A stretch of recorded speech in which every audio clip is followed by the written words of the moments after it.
The Alpha's Broken Mate, A Luna's Romance. Audiobook's original story, Opening.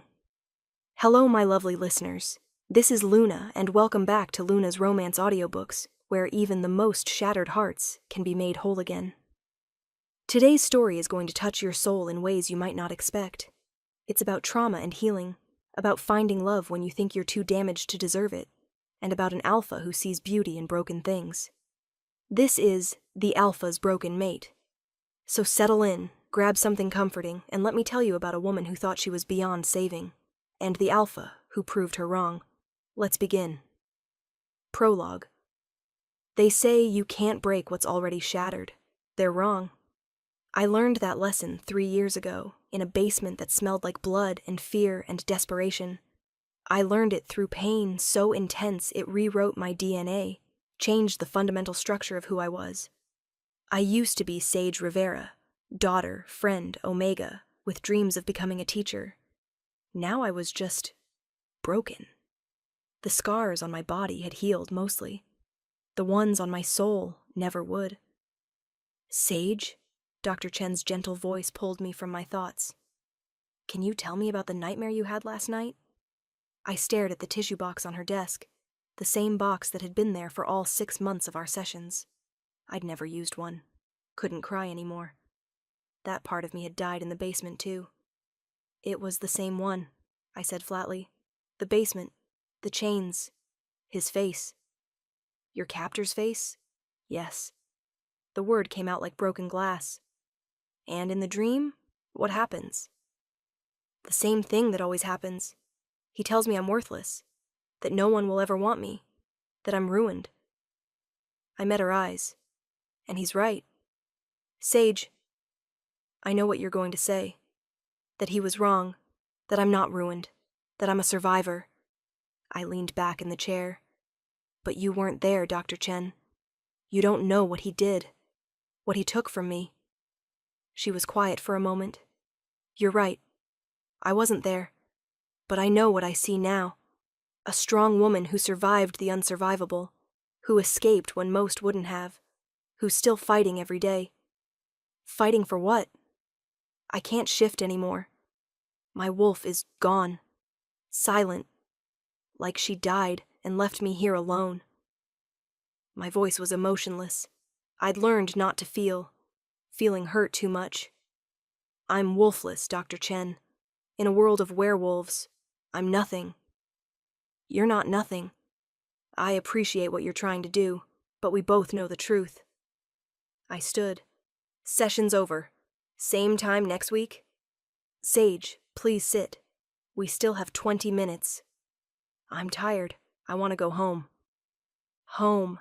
The small apartment on the edge of town where I lived alone, worked from home as a data entry clerk, and spoke to no one except Dr. Chen and the grocery delivery driver. It wasn't much of a life, but it was safe. And after 3 years in captivity, safety was all I wanted. Dr. Chen sighed. All right. But Sage, I want you to consider something. The pack gathering next month. No. Just consider it. Being around other wolves, building connections, it might help. I said no. I grabbed my bag. I'll see you next week. I left before she could argue. The truth was I couldn't be around other wolves. Their scents overwhelmed me, triggered panic attacks so severe I sometimes blacked out. Their touch made my skin crawl. Their casual dominance displays sent me into flashbacks so vivid I couldn't tell past from present. I was broken. And broken things didn't heal. They just learned to exist around the cracks. I walked the 10 blocks to my apartment, head down, avoiding eye contact with everyone I passed. It was a practiced routine, invisible, forgettable, safe, until I caught a scent that stopped me dead in my tracks. Pine and leather and something wild, something powerful, something that made my dormant wolf stir for the first time in 3 years. No, it couldn't be. I looked up and locked eyes with the most beautiful man I'd ever seen. He was massive, well over 6 feet of pure muscle, wrapped in jeans and a dark t-shirt. Black hair, sharp features, and eyes the color of amber that seemed to glow in the afternoon sun. An alpha.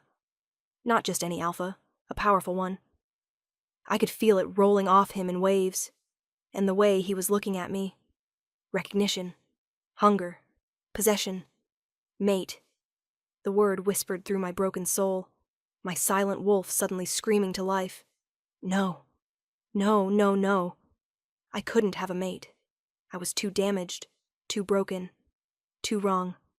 I ran, turned and sprinted down the street, my heart hammering, panic clawing at my throat. Behind me, I heard a roar, primal and commanding. Stop! The alpha command washed over me, but I'd learned to resist commands. Had been forced to resist so many in that basement that my body didn't respond the way it should. I kept running. I made it 3 blocks before a hand caught my arm, gentle but firm. Please, that voice deep as thunder and smooth as honey. Please don't run from me. I spun, pressing my back against the wall, my breath coming in gasps. The alpha stood 2 feet away, his hands raised in surrender. I'm not going to hurt you. I swear on my pack, on my life. I won't hurt you. Let me go. My voice shook. I will. In a moment. But first, his amber eyes searched mine. You're my mate. I felt it. I know you felt it too. You're wrong. The lie tasted bitter. I'm not. The bond. There is no bond. The words came out as a shout. I can't be your mate. I can't be anyone's mate. I'm broken. His expression softened, and that was somehow worse than if he'd looked disgusted. What's your name? He asked gently. I shouldn't answer. Should run again the moment he let me go. But something in his eyes made me whisper, Sage, Sage. He said it like a prayer. I'm Thorn, Alpha of the Ironwood Pack. Ironwood, one of the most powerful packs in the region. I don't care who you are. Just please let me go. I will, but Sage? He stepped closer, and I flinched. He immediately stepped back. I'm going to find you again. We're going to talk about this. About us. There is no us. There is. Whether you want to admit it or not, the goddess chose us for each other. His voice was absolute. And I don't question the goddess. He released my arm and stepped back, giving me space. I ran. And this time he didn't follow. But as I collapsed inside my apartment, door locked and bolted, I could still smell him. Pine and leather and everything I couldn't have. My wolf whimpered in my chest, awake for the first time in years, begging me to go back, to claim our mate. But I couldn't. I was too broken, and broken things didn't deserve beautiful alpha mates. They deserved to be alone. That's what I'd been taught in the basement, and some lessons, no matter how hard you fought, you couldn't unlearn. Chapter 1. I didn't sleep that night. Every time I closed my eyes, I saw him. Amber eyes full of warmth and promise. Hands raised in surrender, respecting my space even when the mate bond must have been screaming at him to claim me. My wolf was awake now, pacing restlessly in my chest. 3 years of silence. And now she wouldn't shut up. Mate, she kept whispering. Go back. Find mate. We can't, I told her out loud, my voice echoing in the empty apartment. We can't be what he needs. She whimpered but didn't argue, because she knew. She'd been there in the basement when our captor had tried to force her to surface. When he'd injected us with so much wolfsbane that she'd retreated so deep, I thought she'd never come back. The sun rose on another sleepless night. I went through the motions, shower, coffee, sitting at my computer to do mindless data entry work, but I couldn't focus. Every sound made me jump. Every shadow looked like him. My phone rang at 10 a.m., Dr. Chen. I let it go to voicemail. She called again at 11. And noon. At 1 p.m., I finally answered. Sage, thank God, she sounded worried. I've been trying to reach you all morning. I'm fine. Are you? Because something happened yesterday after our session, didn't it? How did she know? I met someone, I admitted. Someone like a person? Or someone significant. My mate. The words felt foreign. The goddess apparently thinks I deserve a mate. Silence on the other end. Dr. Chen? I'm here. I'm just processing. Sage, this is wonderful. This could be exactly what you need. No, it's not wonderful. It's a mistake. I paced my tiny living room. I can't be anyone's mate. I'm too damaged. You're a survivor. I'm broken. The word came out as a scream. I can't shift. I can't stand to be touched. I have panic attacks from loud noises in dark rooms and... My voice cracked. He deserves better than me. Sage. Dr. Chen's voice was gentle. What did he say when you met? I thought about it. About Thorn's face when he'd looked at me. Not with pity or disgust, but with wonder. He said we were going to talk. About us. And what did you say? I ran. Of course you did. No judgment, just understanding. But he found you once. He'll find you again. The mate bond is powerful, Sage. It doesn't let go easily. What if I can't do this? What if I have a panic attack the moment he touches me? What if it's wonderful? What if he's patient and kind and exactly what you need to heal? That's not realistic. Neither is running from your fated mate. Dr. Chen paused. I want to see you tomorrow. Emergency session. We need to talk about this before he finds you again. Okay. The word was barely a whisper. After we hung up, I sat on the couch, hugging my knees to my chest. My phone buzzed. Unknown number. Sage. I got your number from the pack registry. I hope that's okay. I just wanted to check if you're all right. Thorn. How did he know my last name to look me up? Another text. I know you're scared. I can feel it through the bond, but I promise I'm not a threat. I just want to talk. When you're ready. My fingers hovered over the keyboard. I should block him.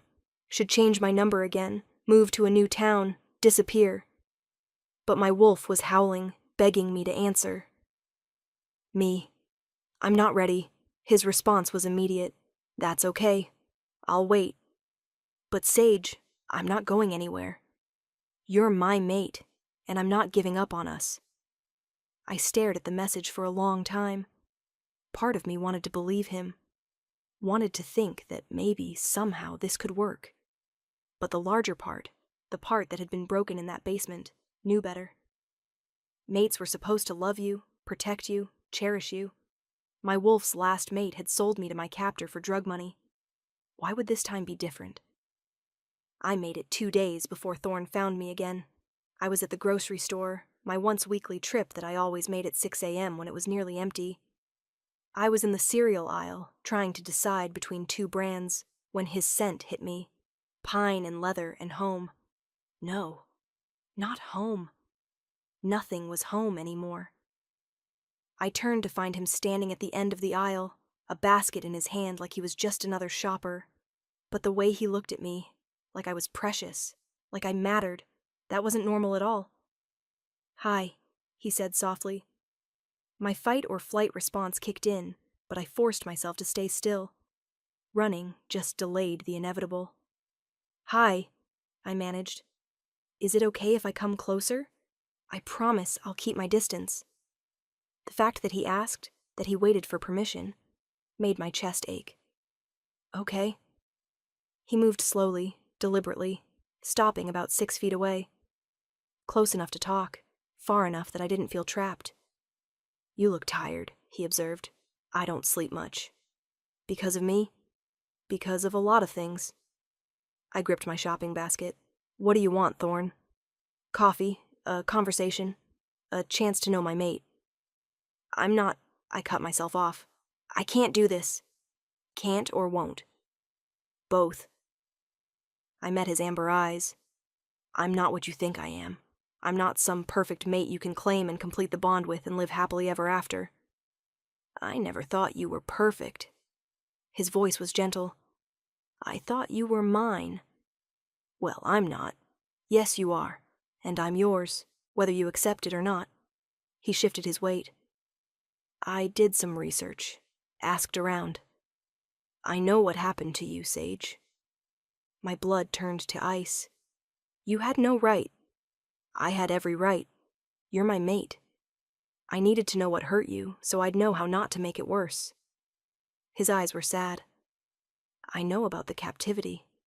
About what he did to you. About how you escaped. Shame flooded through me. He knew. He knew how weak I'd been, how easily I'd been taken, how long I'd endured before finally fighting back. Then you know why this won't work, I said. I'm damaged goods, Thorn. Your pack deserves a Luna who's whole, who's strong. You are strong. You survived 3 years of hell and came out the other side. That's the definition of strength. I can't even shift anymore. I don't care. You should.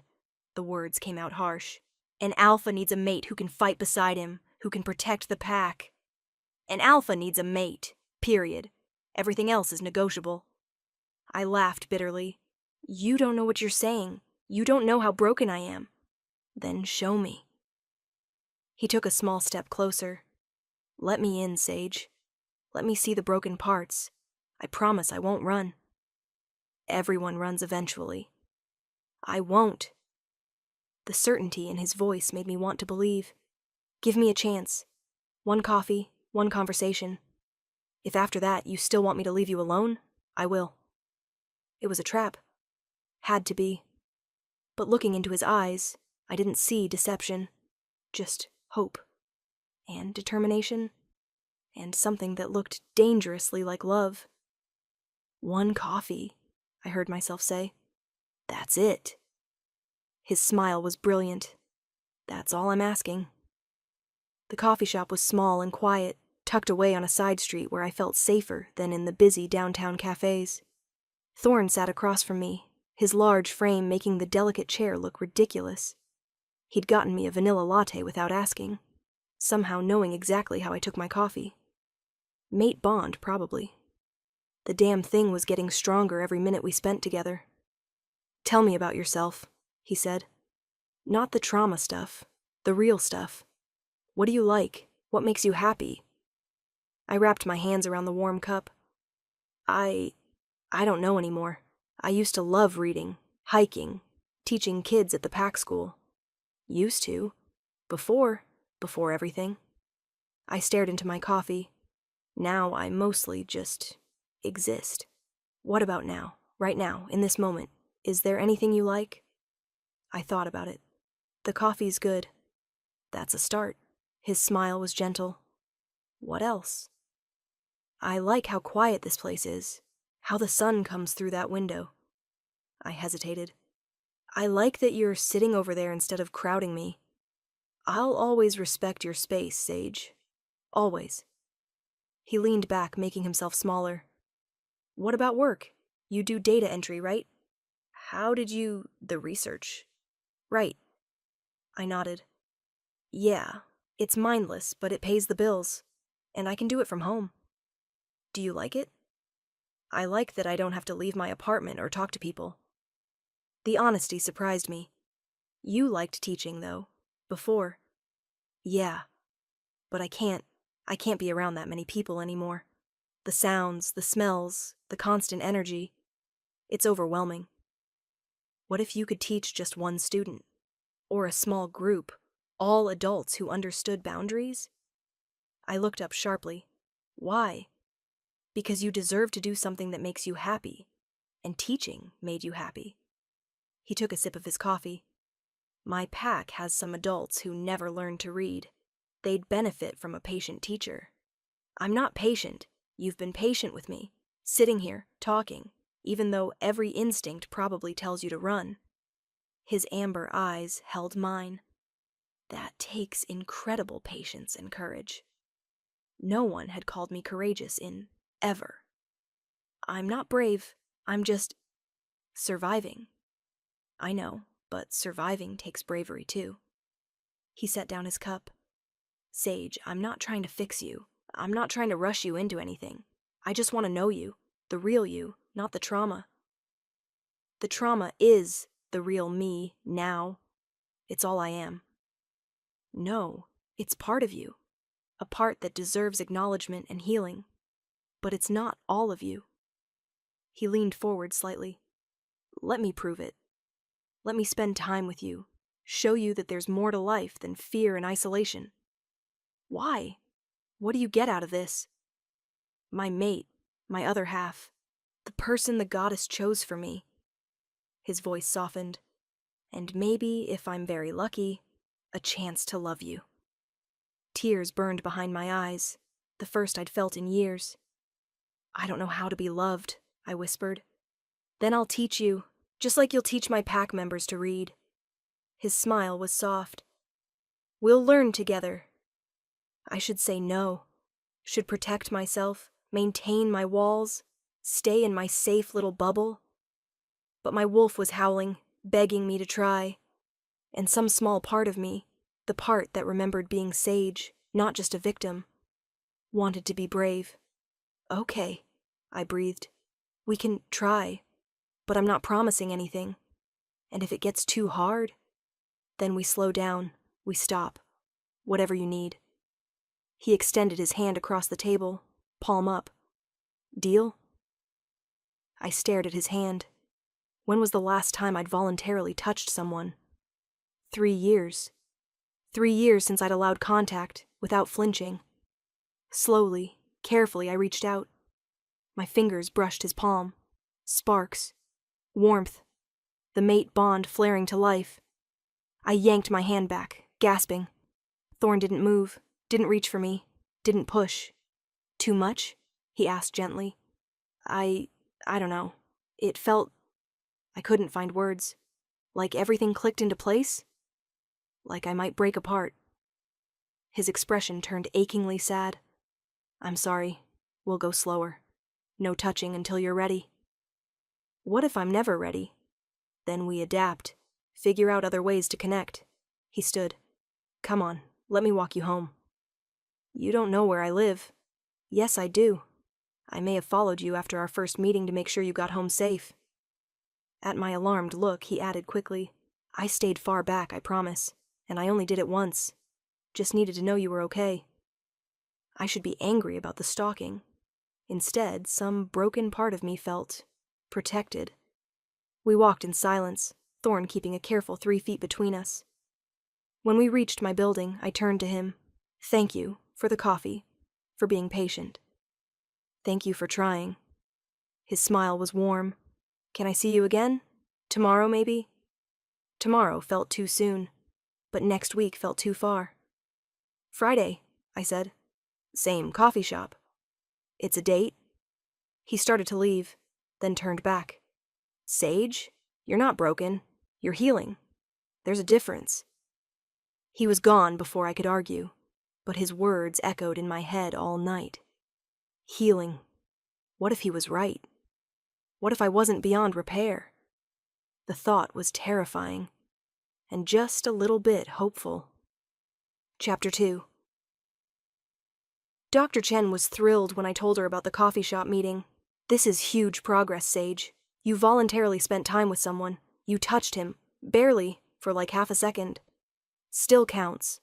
She leaned forward in her chair. How did it feel, being with him? I thought about it carefully. Scary, but also safe? Which doesn't make sense. Actually, it makes perfect sense. The mate bond is designed to create safety, to help wolves lower their guards with each other. She made a note. Did you have any panic attacks? No. I came close when he mentioned knowing about my past, but he gave me space, let me process. He sounds respectful of your boundaries. He is, which is weird. Alphas don't usually... I trailed off. Don't usually what? Ask permission, wait for consent, give space. I picked at a loose thread on my jacket. They take what they want. Some alphas do, but not all, and certainly not the good ones. Dr. Chen set down her pen. Sage, I think Thorn might be exactly what you need. Someone patient, someone strong enough to handle your trauma without being overwhelmed by it. Or he's too good to be true, and this is all going to blow up in my face. That's the trauma talking. Your brain is trying to protect you by expecting the worst. Can you blame it? The worst keeps happening. Has it, though? You escaped. You're alive. You're healing, slowly but surely. And now you have a mate who seems committed to supporting that healing. She smiled. Those aren't bad things, Sage. I wanted to argue, but she had a point. What if I mess this up? I asked quietly. What if I'm too broken for him? What if you're not? What if he's strong enough to love all of you? The healed parts and the still healing parts. The possibility made my chest ache with longing. Friday came too quickly. I changed my outfit 4 times, finally settling on jeans and a soft sweater that didn't feel restricting. My hands shook as I locked my apartment. What if this was a mistake? What if seeing him again made everything worse? But I'd promised, and despite everything, I didn't want to disappoint him. He was already at the coffee shop when I arrived, sitting at the same table, 2 vanilla lattes waiting. His face lit up when he saw me. You came. I said I would. I know, but I was still worried you might change your mind. He gestured to the chair across from him. Sit, please. I sat, wrapping my hands around the warm cup. How was your week? He asked. Quiet. Yours? Busy. Pack stuff, territory disputes, budget meetings, the usual alpha responsibilities. He smiled ruefully. Not as interesting as it sounds. Tell me about your pack, I said, surprising myself. What are they like? His whole face changed, softening with affection. They're good wolves. Strong, loyal, kind. We're about 200 members, most living on pack lands about an hour north of here. Why are you in the city then? Meeting with the council, and looking for my mate. His amber eyes met mine. Turns out she was hiding in plain sight. I wasn't hiding. You were, but that's okay. You had good reason. He took a sip of coffee. The pack's excited to meet you, when you're ready. Panic fluttered in my chest. I can't. I know. Not yet. Maybe not for a long time. That's okay. He leaned back. We'll do this at your pace, Sage. Always. The knot in my chest loosened slightly. We talked for an hour about nothing and everything. He told me about his childhood, about becoming alpha at 25 when his father retired, about his love of woodworking and terrible cooking skills. I found myself laughing, actually laughing, at his story about trying to make pancakes and somehow setting off the fire alarm. You're smiling, he observed softly. I touched my face, startled. I guess I am. It's beautiful. You're beautiful. The compliment made me want to hide. I'm not. You are. Inside and out. He held my gaze. I know you don't see it yet. But I do.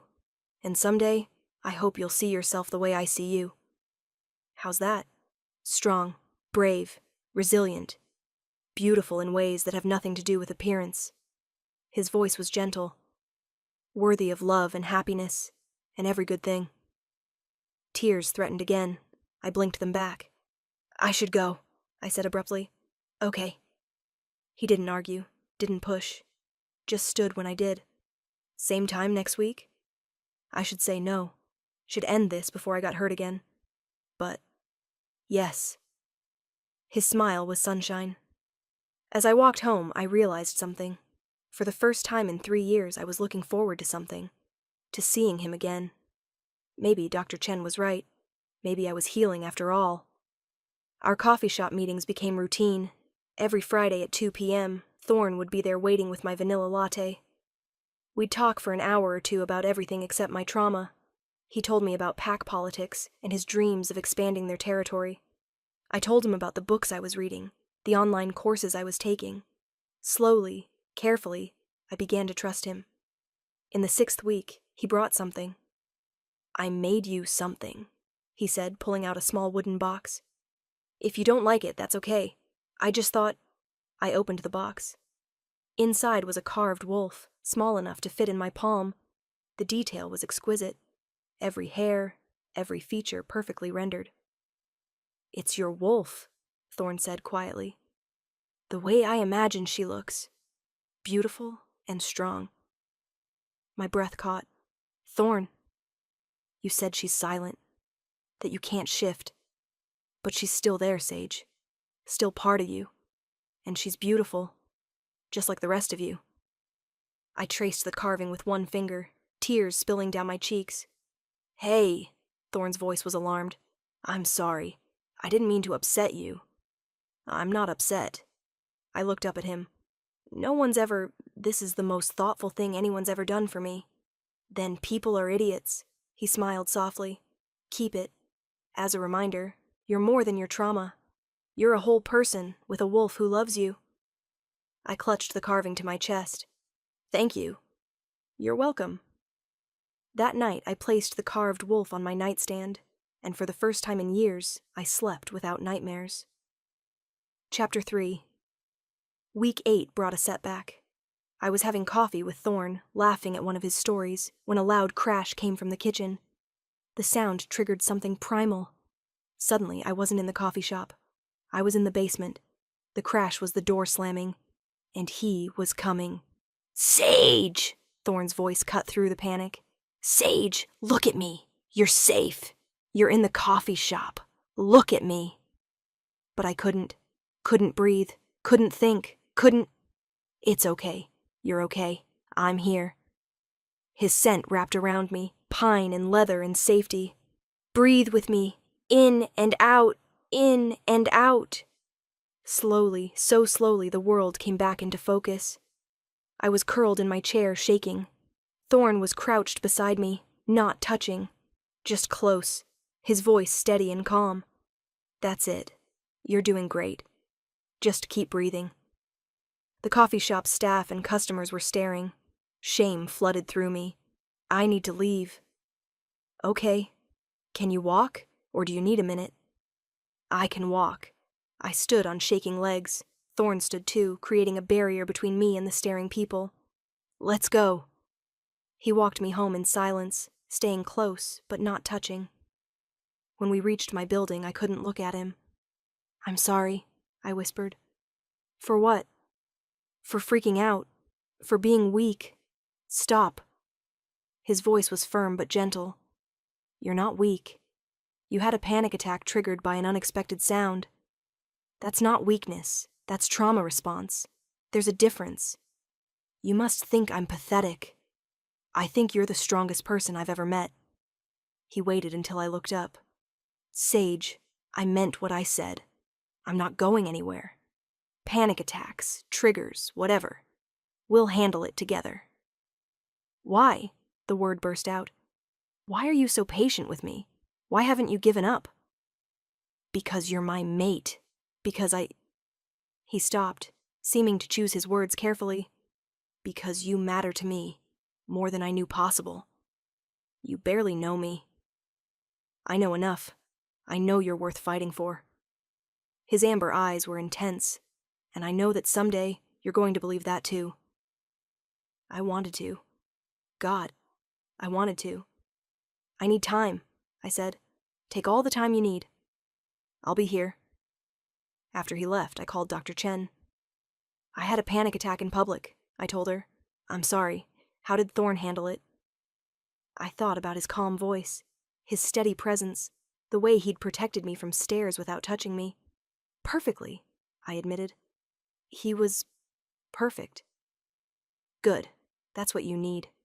Someone who can be steady when you're falling apart. She paused. Sage, I think it's time to consider the next step. What next step? Meeting his pack. Not all of them, just a few trusted wolves. In a controlled environment. Absolutely not. Hear me out. You can't heal in isolation forever. At some point, you need to start rebuilding connections with other wolves.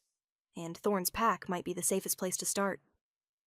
I can't handle crowds, so we start small. Thorn and one other person. Somewhere you feel safe. Your apartment, maybe. The thought of letting strange wolves into my space made my skin crawl. But Dr. Chen had a point. I couldn't hide forever. I'll think about it, I said. That's all I ask. I brought it up at our next coffee meeting. Dr. Chen thinks I should meet some of your pack, I said without preamble. Thorn's eyebrows rose. And what do you think? I think it sounds terrifying. Then we won't do it. Not until you're ready. What if I'm never ready? Then you're never ready. I told you, we do this at your pace. He studied me. But something in your tone suggests you're considering it. Maybe. In a very controlled way. Not at Packlands. Maybe at my apartment. Just you and one other person. Someone patient. I know exactly who. His smile was gentle. My sister, Luna. She's calm, kind, and she'll respect your boundaries.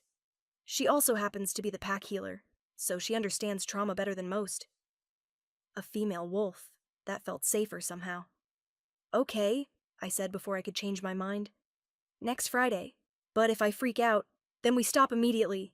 No judgment, no pressure. He reached across the table, stopping just short of touching my hand. You're in control here, Sage. Always. The next week passed in anxious preparation. I cleaned my apartment 3 times, rehearsed what I'd say. Had 2 panic attacks just thinking about it, but I didn't cancel. Friday arrived. Thorn texted at 1 p.m. We're downstairs, ready when you are. No rush. I took 3 deep breaths and buzzed them up. The knock was gentle. I opened the door to find Thorn and a woman who looked like a softer, feminine version of him. Same dark hair, same amber eyes, but where Thorn was all sharp edges and contained power, she radiated warmth. Hi, she said with a gentle smile. I'm Luna. It's so nice to meet you, Sage. She didn't try to hug me or shake my hand, just smiled and waited. Come in, I managed. They entered carefully, both of them staying near the door until I gestured to the couch. Your apartment is lovely, Luna said, settling onto the far end of the couch. So cozy and peaceful. Thank you. I perched on the chair across from them, my body tense. Thorn caught my eye and gave me an encouraging nod. Thorn tells me you used to teach, Luna said. I'd love to hear about that. And just like that, we were talking.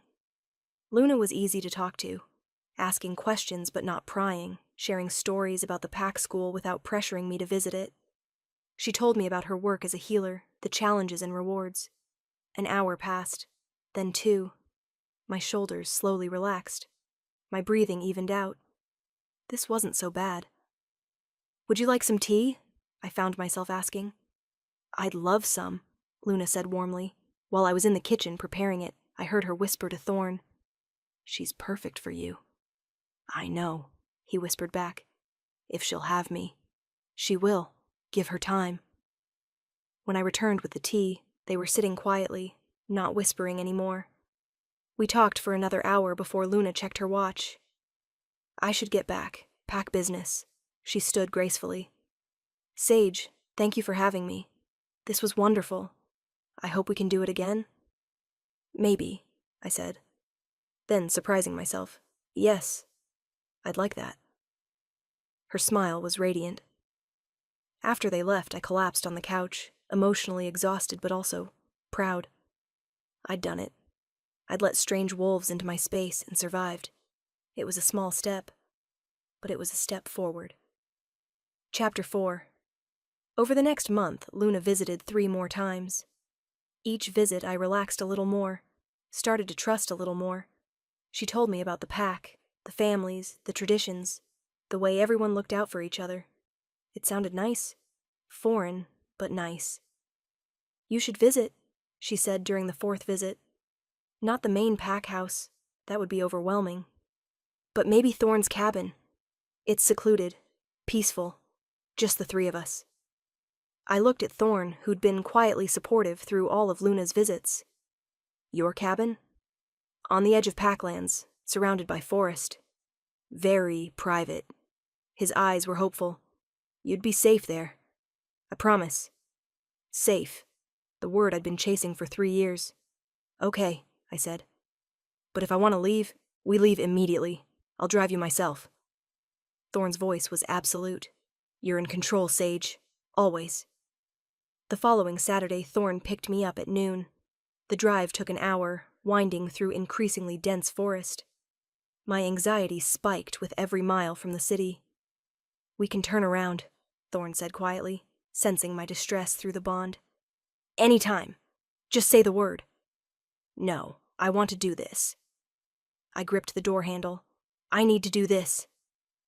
The cabin appeared through the trees, a beautiful wooden structure that looked like it had grown from the forest itself. Inside, it was warm and inviting. Large windows looked out onto the woods. A stone fireplace dominated one wall. Everything smelled like pine and thorn. It's beautiful, I said. My grandfather built it. I come here when I need peace. He set my bag down. You'll stay in the bedroom. I'll take the couch. You don't have to. Yes, I do.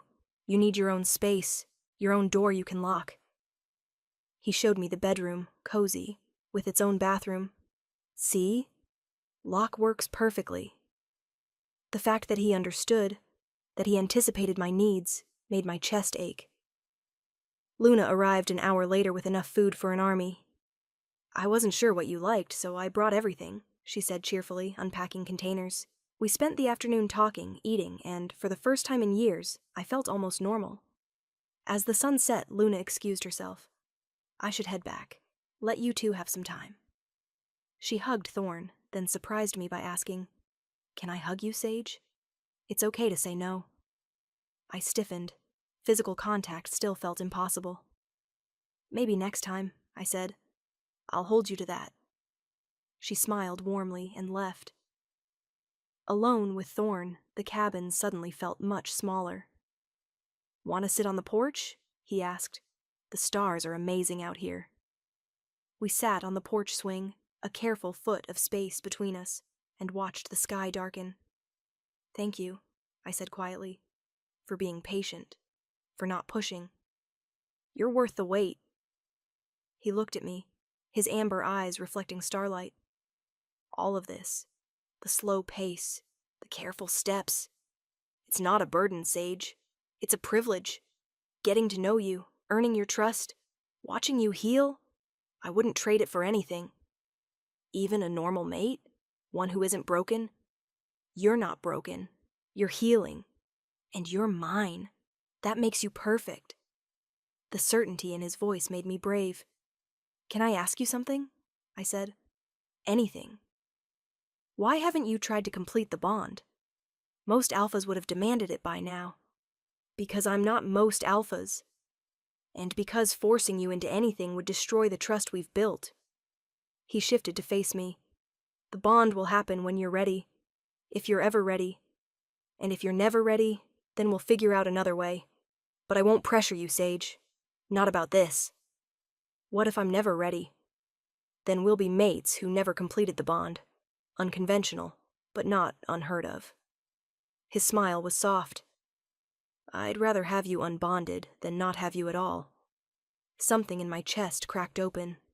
All my life I'd been told that Omegas existed to serve Alphas. That our purpose was to submit, to bond, to produce heirs. Thorn was offering me choice. Real, genuine choice. I'm not sure I can ever be intimate, I whispered. What he did to me. The thought of anyone touching me that way. Then we won't be intimate. Not in that way. Thorn's voice was gentle. Sage, there are lots of ways to be mates. Lots of ways to love each other. We'll find what works for us. You'd really be okay with that? Never. I'd be okay with whatever you need me to be okay with. He held my gaze. You're not a body to me. You're a person. A soul. My mate. And I love you exactly as you are. Love. The word hung in the air between us. You love me? I breathed. Yes. I know it's fast. I know we're still getting to know each other, but... He ran a hand through his hair. From the moment I saw you, something in me recognized something in you, and every day since I've fallen a little more in love. Tears slid down my cheeks. I don't know if I can love you back. I don't know if that part of me still works. That's okay. Love isn't transactional. I love you whether you love me back or not. He smiled sadly, though I hope someday you might. I looked at this beautiful, patient, incredible alpha who'd spent months earning my trust, respecting my boundaries, loving me despite my brokenness. And I realized something. Maybe I wasn't as broken as I thought. I think, I said slowly, I might already be falling in love with you too. His sharp intake of breath made me look up. You mean that? I'm terrified, and I don't know what this means or where it goes. But yes, I think I love you, Thorn. He reached out slowly, telegraphing his movement, giving me time to pull away. I didn't. His hand cupped my face, gentle as a whisper, and I didn't flinch. Can I kiss you? He asked softly. My heart hammered. Physical intimacy still terrified me. But this was Thorn. My mate. The man who'd spent months proving he'd never hurt me. Yes, I whispered. He leaned in slowly, giving me every chance to change my mind. His lips touched mine. Soft, sweet, reverent. The mate bond exploded with warmth and light and rightness. When we pulled apart, I was crying. Too much? Thorn asked, concerned. No, perfect. I touched my lips in wonder. That was perfect. First of many, I hope. Maybe, I smiled through my tears. If you're patient. Always. He pulled me gently against his side, and for the first time, I let myself be held. We sat like that for hours, watching stars and learning what it meant to trust, to heal, to love. Chapter 5. The breakthrough with physical touch changed everything. Not all at once. I still had bad days, still flinched sometimes, still needed space. But slowly, carefully, I learned that Thorn's touch was safe, that his kisses were gentle, that his presence calmed rather than threatened. 3 months after that first kiss, I moved into his cabin. Not permanently, just weekends at first. But it felt right, being there with him, surrounded by forest and peace. Dr. Chen was thrilled with my progress. You're doing amazing work, Sage. Really transformative healing. I have good support, I admitted. Thorn's been incredible. He has. But don't discount your own strength. You're the one doing the hard work of healing. What if I backslide? What if something triggers me and I go back to how I was? Healing isn't linear. You'll have setbacks. That's normal. Expected, even. She leaned forward. But you have tools now. Coping mechanisms. Support. You're not alone in this anymore. Not alone. The word settled into my chest with unexpected warmth. For 3 years I'd been utterly alone. Now I had Thorn. Luna. Even some of the other pack members I'd started cautiously meeting. I had a support system. A family. One evening Thorn brought up something I'd been dreading. The pack wants to officially welcome you, he said carefully. Nothing big, just a small gathering. Maybe 20 wolves, all people you've met before. At the cabin, so you're comfortable. My immediate instinct was to refuse, but I thought about Dr. Chen's words, about needing to take steps forward, not just stay in safety. Okay, I said, but if it's too much, we shut it down immediately. He took my hand. You're in control, love. Always. Love. The endearment still made my heart flutter. The gathering was set for the following Saturday. I spent the week alternating between excitement and terror. What if I had a panic attack in front of everyone? What if they judged me for being weak? What if they thought Thorn deserved better? They already love you, Luna assured me when I voiced my fears. Everyone who's met you thinks you're wonderful. They're just being polite. Wolves don't do polite, we do honest. She smiled. Trust me, you're going to be fine. Saturday arrived too quickly. Wolves began arriving at the cabin around noon. True to Thorn's word, they were all people I'd met before. Luna, the beta drake, and his mate, a few warriors, some elders. Everyone greeted me warmly but didn't crowd, respected my space, kept their voices low.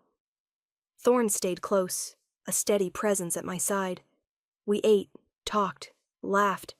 Someone brought a guitar and played soft music. It was nice. More than nice.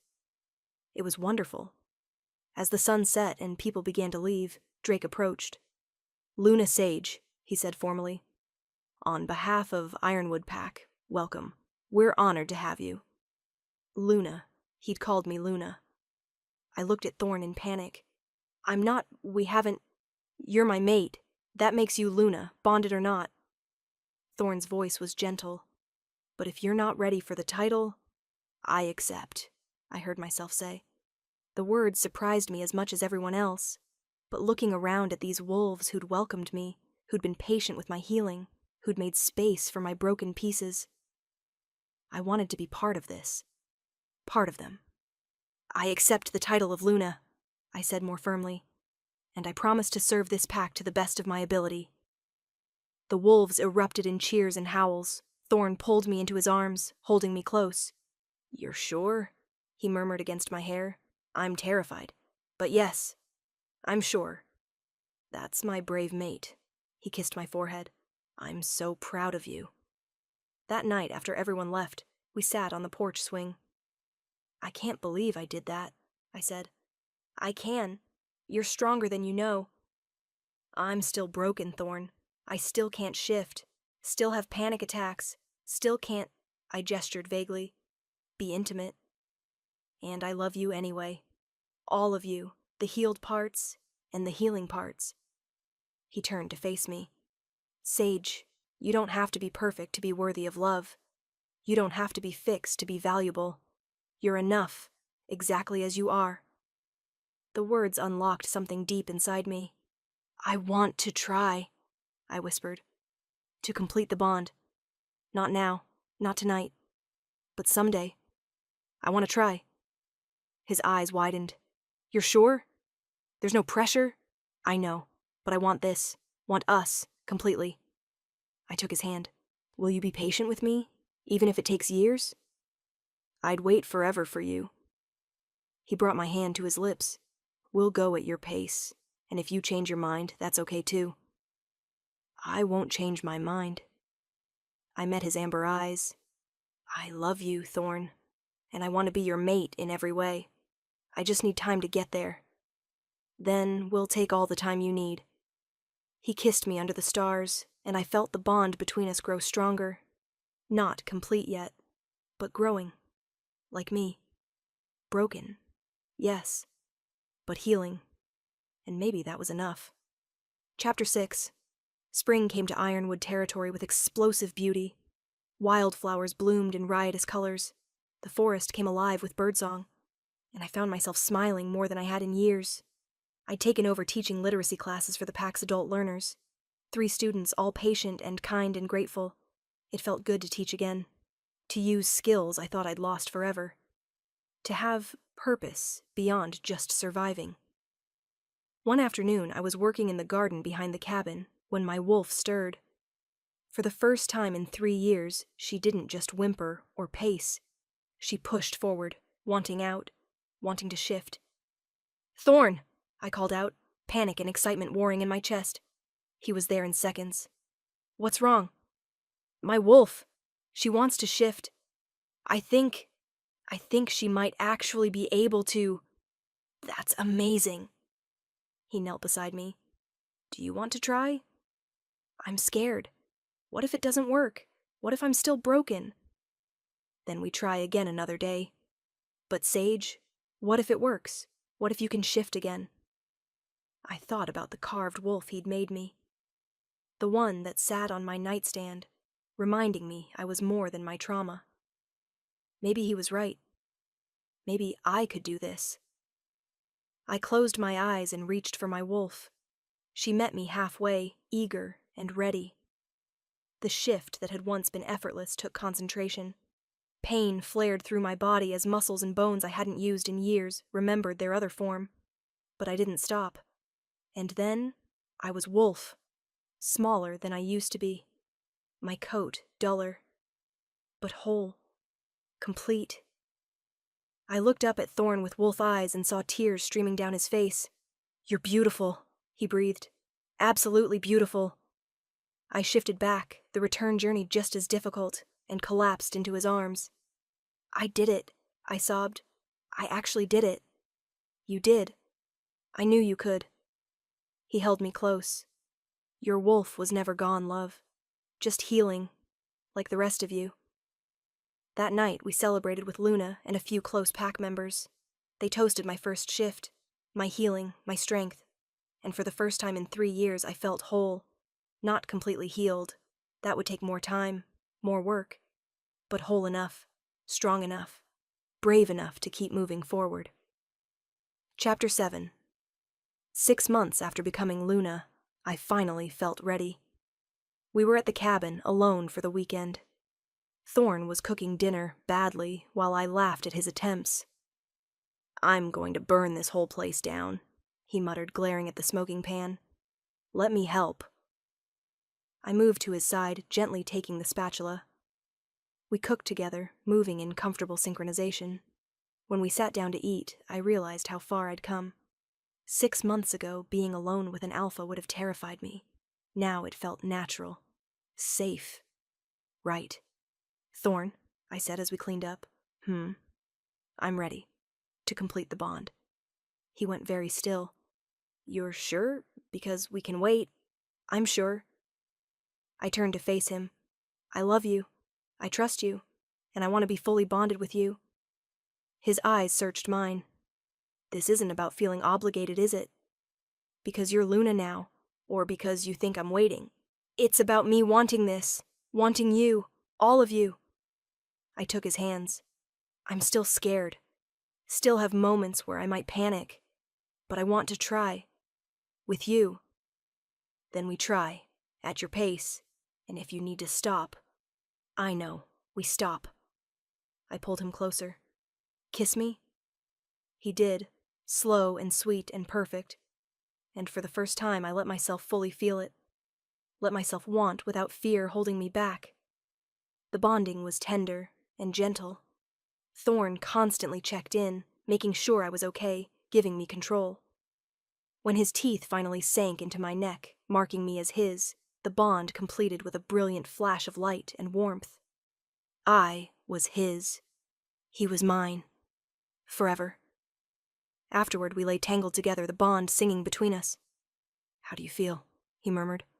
"Complete, whole, happy." I looked up at him. "Loved. You are loved. So deeply loved." He kissed me softly. "Thank you for trusting me with this. With you. Thank you for waiting. For being patient. For loving me even when I was too broken to love myself." "You were never broken. Just healing." He held me closer. "And now look at you. Luna of Ironwood Pack. Teacher. My bonded mate. You're everything I ever dreamed of and more." Tears slipped down my cheeks. Happy tears this time. "I love you," I whispered. "I love you too. Forever." We fell asleep wrapped in each other, the bond warm and perfect between us. Broken once, yes, but healed now, and stronger than ever. Chapter 8. 1 year later, I stood in front of the pack school, watching children stream out for recess. My students, now numbering 12 adults and 15 children, waved as they passed. "Luna, are you coming to the Harvest Festival tonight?" "Wouldn't miss it," I called back. The Harvest Festival, a pack tradition I'd helped organize this year. A year ago, the thought of being around that many wolves would have sent me into a panic attack. Now, I was excited. Thorn appeared, sliding his arms around my waist from behind. "How was teaching today?" "Wonderful. Little Emma learned to read a full sentence on her own. That's our Luna, changing lives one letter at a time." He nuzzled my neck, right over the mate mark. "I have news." "Good news or bad news?" "Good. The council approved our proposal. We can officially open the Trauma Recovery Center next month." I spun in his arms. "Really? They approved funding?" "Full funding, plus support from 3 neighboring packs." His smile was brilliant. "You're going to help so many wolves, Sage." The Trauma Recovery Center had been my idea. A safe space for wolves recovering from abuse, captivity, or assault. A place where they could heal with professional help, support groups, and understanding. "I can't believe it's really happening," I breathed. "Believe it. You made it happen." He kissed me softly. I'm so proud of you. We walked to the festival together, hand in hand. The pack grounds were transformed. Lanterns hanging from trees, tables laden with food, music filling the air. Luna rushed over, her own mate Cole beside her. She'd found her fated mate 6 months ago, and I'd never seen her happier. Sage, I need your help. The children's choir is having a meltdown about their performance. On it. I squeezed Thorn's hand and followed Luna. The evening passed in a blur of laughter and music and joy. As the sun set, Thorn called for everyone's attention. Before we continue the celebration, I have an announcement. He pulled me to his side. As you all know, Luna Sage has been working tirelessly on the Trauma Recovery Center. Thanks to her vision and determination, we break ground next month. The pack erupted in cheers. But there's more. Thorn smiled down at me. Luna Sage, would you like to tell them? I looked at the pack. My family, wolves who'd welcomed me when I was barely functional. I'm pregnant, I said, my voice carrying across the suddenly quiet crowd. We're having a pup. The roar of celebration was deafening. Wolves rushed forward to congratulate us. Luna was crying happy tears. Even Drake, the stoic beta, was grinning. Later, when things calmed down, Thorn and I slipped away to our favorite spot, the porch swing at the cabin.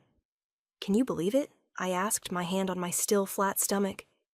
A year ago, I could barely leave my apartment. Now I'm Luna, running a recovery center, having a baby. You've come so far. Thorn's hand covered mine. I'm in awe of you, Sage, every single day. I couldn't have done it without you, without the pack, without... I gestured vaguely. All of this. You had the strength inside you all along. We just gave you a safe space to find it again. I thought about the woman I'd been. Broken, silent, convinced she was beyond repair. And the woman I was now. Healed, strong, happy. Thank you, I said, for seeing me, for loving me, for never giving up. Thank you for letting me, for trusting me with your healing, for becoming my mate and my Luna, and the mother of my child. He kissed me tenderly. I love you, Sage. Every part of you. The broken parts and the healed parts. All of you. I love you too. So much. As we sat under the stars, I sent up a silent prayer of gratitude. To Dr. Chen, who'd helped me take the first steps. To Luna, who'd shown me friendship. To the pack, who'd given me family. And to Thorn, my alpha, my mate, my heart. The man who'd loved me when I was broken, and who'd helped me piece myself back together. Not because I needed fixing, but because I deserved healing, and love, and happiness, and every beautiful thing this life had to offer. Epilogue, 3 years later. Mama, watch me shift. I looked up from the garden to see my daughter, Aurora, concentrating hard. At 3 years old, she was advanced for her age, already shifting with ease. One moment she was a giggling toddler, the next a small wolf pup with her father's amber eyes. Beautiful, sweetheart, I called out. Just like we practiced. She shifted back, naked and proud. Did I do good? You did amazing. I scooped her up, kissing her nose. Thorn emerged from the house, our infant son Ash in his arms. Someone wants his mama, Thorn said, handing over our squirming 6-month-old. I cradled Ash close, breathing in his sweet baby scent. How was your day at the center? Thorn asked. Good. We had 2 new arrivals, both recovering from captivity. My heart ached for them, remembering my own journey. They're scared, but we'll help them heal. The Trauma Recovery Center had become my life's work. In 3 years, we'd helped over 50 wolves recover from abuse and trauma. Some healed quickly, others took years, but all of them found hope, just like I had. Luna, Luna. Aurora tugged on my sleeve. Can we go to the lake? Please? What do you say, Alpha? I asked Thorn. Lake trip? Always. He gathered our daughter. Come on, little wolf, let's go swimming. We walked to the pack's private lake, Aurora chattering the whole way about her friend's upcoming birthday party. Other families joined us, Luna and Cole with their twin toddlers, Drake and his heavily pregnant mate, several warriors with their children. This was my life now, full of love and laughter and purpose, so different from the broken woman who'd hidden in her apartment, convinced she'd never be whole. "What are you thinking about?" Thorn asked, pulling me close while Ash played in the shallow water. "How far I've come, how different everything is." I looked up at him. "How grateful I am. You did the hard work, love. You healed yourself. You helped. We helped each other." He kissed my forehead. "That's what mates do." Aurora called out from the water, "Mama, Papa, come swim." "Coming," I called back. As we waded into the lake, surrounded by family and pack, I realized something. I'd thought I was broken beyond repair. But I wasn't broken. I was wounded, hurt, traumatized, but not broken. Because broken things can't heal. And I had healed. Not perfectly.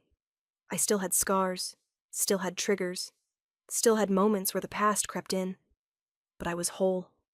Complete. Happy. The alpha's broken mate. Except I was never really broken. Just waiting for the right alpha to show me I was worth putting back together. And oh, what a beautiful life we'd built from those shattered pieces. Closing, and there we have it, my lovely listeners.